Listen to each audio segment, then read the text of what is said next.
Assalamualaikum warahmatullahi wabarakatuh pemirsa Sultan TV, selamat pagi semuanya, apa kabar? Semoga dalam keadaan sehat dan tentunya kita kembali menjumpai Anda dalam talk show bincang hari ini di edisi Juli 2022.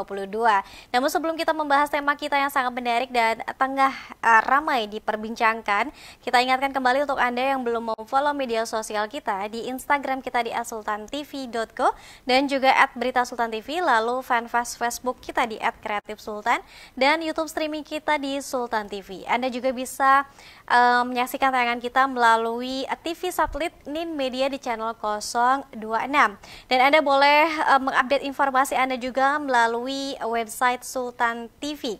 Dan pemirsa, hari ini kita akan membahas tema yang sangat menarik terkait dengan tarif fantastis Taman Nasional Komodo. Ini terkait dengan konservasi versus daya beli wisatawan.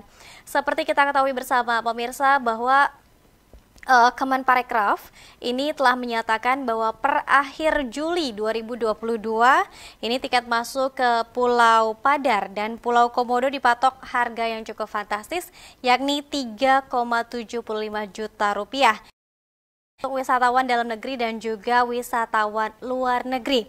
Namun mahal tiketnya ini disebutkan dalam upaya konservasi Taman Nasional Komodo. Namun seperti apa terkait dengan daya beli dan apakah akan berhasil terkait dengan peningkatan tiket ini untuk kemudian memperbaiki Taman Nasional Komodo. Telah terhubung bersama kita pemirsa narasumber kita di hari ini. Terima kasih banyak, ada Bapak Kusmeru selaku pengamat pariwisata dari Universitas Jenderal Sudirman. Assalamualaikum Pak Kusmeru. Waalaikumsalam. Ya, Bapak. Sehat, Bapak? Alhamdulillah, Mbak. Terima kasih banyak, Bapak. Pagi-pagi sudah mau dikerjain ya, berkenan membersamai Sultan TV. Ya. Ya, Bapak, ini sudah ramai nih dan juga sudah dilontarkan oleh Mas Menteri juga terkait dengan kenaikan tiket masuk TN Komodo dan juga Pulau Padar begitu. Ini harganya 3,75 juta rupiah. Tanggapan Bapak? Ya, tanggapannya tentu yang pertama, wow gitu ya. Ya. Wow, ini satu harga yang sangat fantastis ya untuk satu produk wisata di tanah air. Jadi kenaikan tarif Taman Nasional Komodo ini mengingatkan kita pada pro kontra kenaikan tarif naik Candi Borobudur kemarin juga. Nah, jadi hiruk pikuknya hampir sama dengan kenaikan tarif Borobudur. Aromanya juga hampir sama.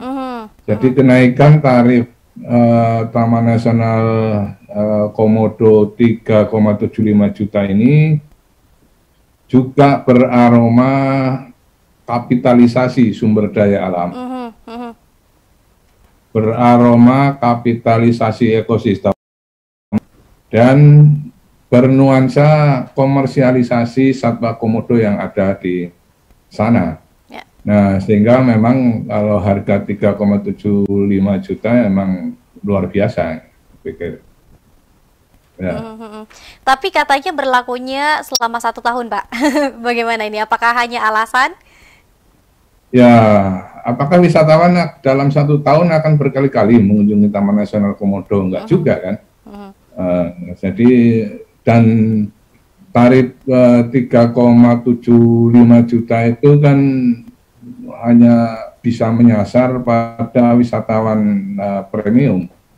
Sementara pada wisatawan reguler yang daya beli produk wisatanya menengah ke bawah, ya harga 3,75 meskipun untuk 1 tahun itu sangat mahal.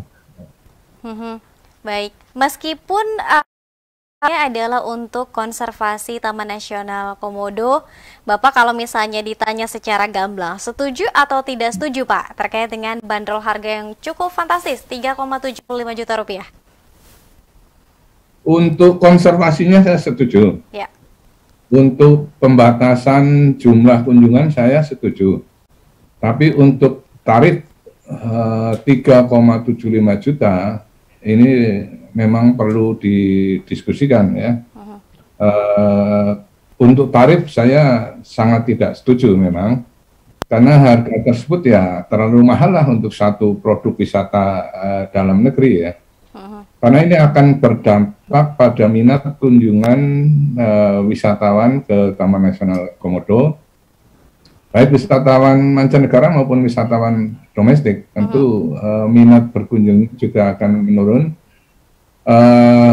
Apalagi kalau kita berpikir bahwa kenaikan ini yang berdampak pada sektor lain ya, pendukung pariwisata di Taman Nasional Komodo. Karena sektor pendukung Taman Nasional Komodo itu kan banyak ya.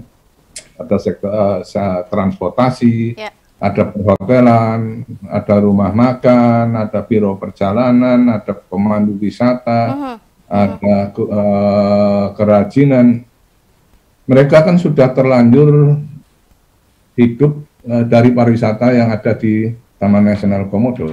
Kalau tiba-tiba ada kenaikan tarif yang fantastis ini, kemudian ini akan berdampak pada angka kunjungan atau minat berkunjung, ini kan juga tentunya akan sangat merugikan bagi pelaku pariwisata.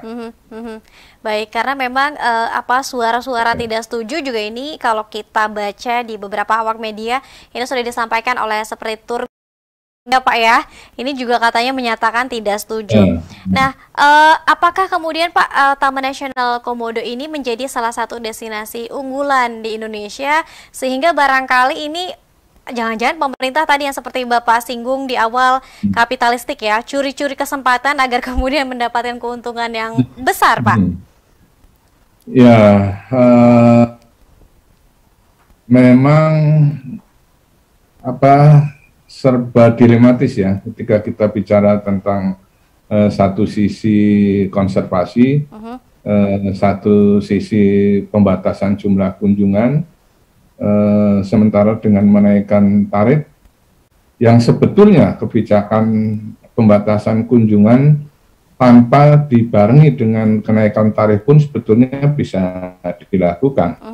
Nah, protes yang dilakukan oleh beberapa pelaku pariwisata di tanah air, terutama di Pulau Komodo, itu ya dapat dipahami ya, karena implikasi dari kenaikan tarif ini kan memang luar biasa ya.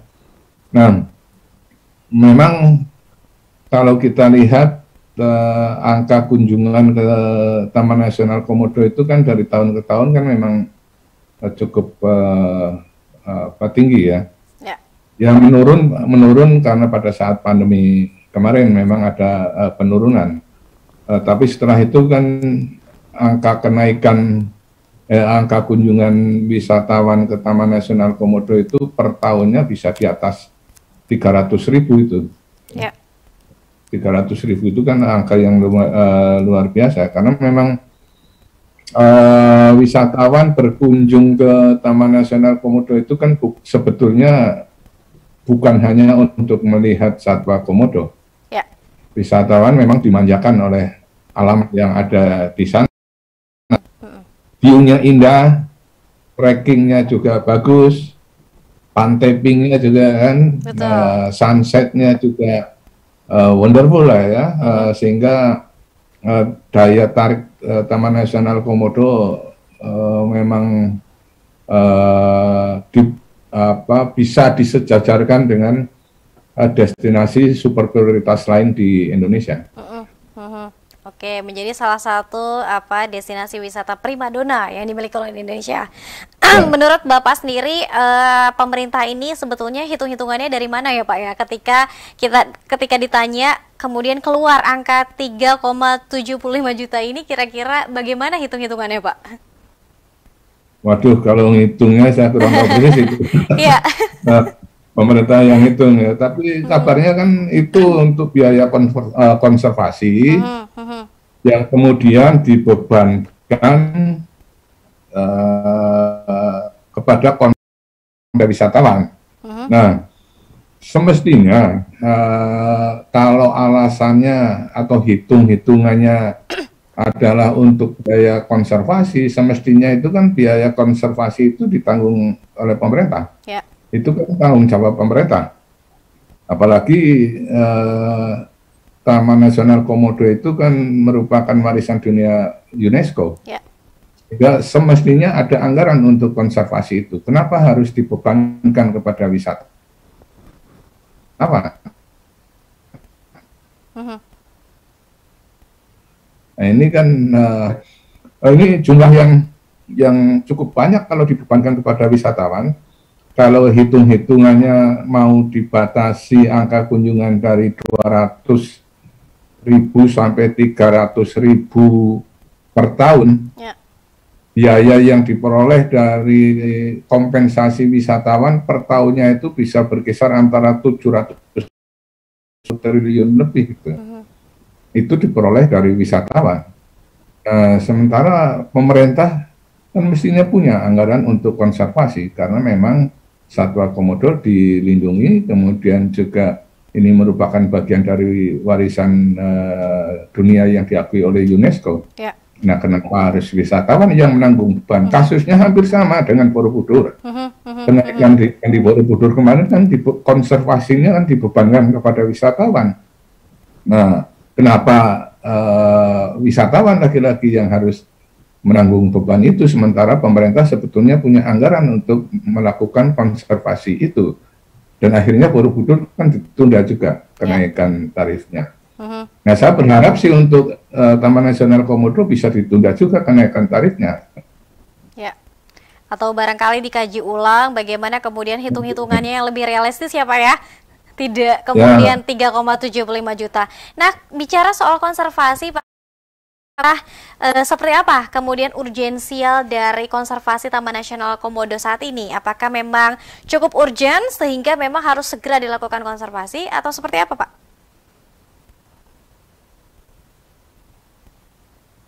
Ya, kasusnya sama ya, seperti Candi Borobudur ya. Candi Borobudur kan memang perlu konservasi juga itu. Karena Candi Borobudur warisan dunia juga yang diakui UNESCO, kemudian juga sebagai sarana ibadah bagi umat Buddha juga di sana, sehingga memang perlu ada pembatasan kunjungan. Nah, cuma bedanya dengan Taman Nasional Komodo ini kan lanskapnya alam, kemudian ada satwa langka yang perlu dilindungi, sehingga memang konservasi itu, kalau menurut saya konservasi di Taman Nasional Komodo memang mutlak, ya, mutlak untuk dilakukan. Konservasi atau gagasan konservasi dan tarif ini kan sebetulnya sudah dikaji itu oleh beberapa perguruan tinggi ya. Kalau tidak salah ada UI, ada ITB, ada Universitas Cendana, dan ada Universitas Udayana. Ya. Saya tidak tahu persis apakah mereka juga terlibat dalam hitung-hitungan harga tiket ini. Gitu. Tapi kalau kita bicara konservasi Taman Nasional Komodo memang urgent, ya. Memang penting. Ya. Karena apa? Karena kita perlu kaji carrying capacity-nya, ya. Daya dukung wilayah Taman Nasional Komodo itu dengan populasi satwa komodo yang langka sejumlah itu berapa sih sebetulnya wisatawan yang dapat masuk, ya, baik ke Pulau Padar maupun ke Pulau Komodo. Kemudian sistem, ya, sistem yang saat ini sudah dilakukan oleh pemerintah dengan rencana pemesanan online sebetulnya sudah bagus, ya. Tapi kalau kita bicara konservasi memang di Pulau Komodo memang begini, destinasi wisata sejenis Pulau Komodo itu memang konsepnya harus dikembangkan berorientasi pada quality tourism. Ya, pada pariwisata yang berkualitas, bukan pada quantity tourism, ya. Sehingga tidak layak di Pulau Komodo dikembangkan pariwisata massal, ya. Itu satu prinsip yang penting. Nah, agar bisa berorientasi pada kualitas, maka konsep pengembangannya mestinya Pulau Komodo juga harus dikembangkan dengan prinsip-prinsip ekoturism dan sustainable tourism. Ya. Nah, ini sebetulnya kan yang akan dilakukan oleh pemerintah, tourism dan sustainable tourism. Karena dalam perspektif ekofenomenologi itu kan sebetulnya alam itu juga bagian dari subjek pariwisata. Ya. Nah, alam juga perlu diperhitungkan, komodo juga perlu kita perhitungkan. Nah, konsep semacam ini sebetulnya yang akan dilakukan oleh pemerintah. Cuma yang jadi hiruk pikuk hebohnya itu kan memang tarifnya itu. Yeah. Kalau konservasinya saya yakin wisatawan bisa memahami itu. Ya, baik. Dan kalaupun misalnya dibebankan kepada wisatawan namun tidak sebesar itu, rasanya juga tidak masalah begitu ya Pak Kusmeru ya? Tidak masalah, karena memang kita juga ya sebagai warga masyarakat, kita juga sebagai wisatawan tentu juga berharap agar komodo ini tetap lestari.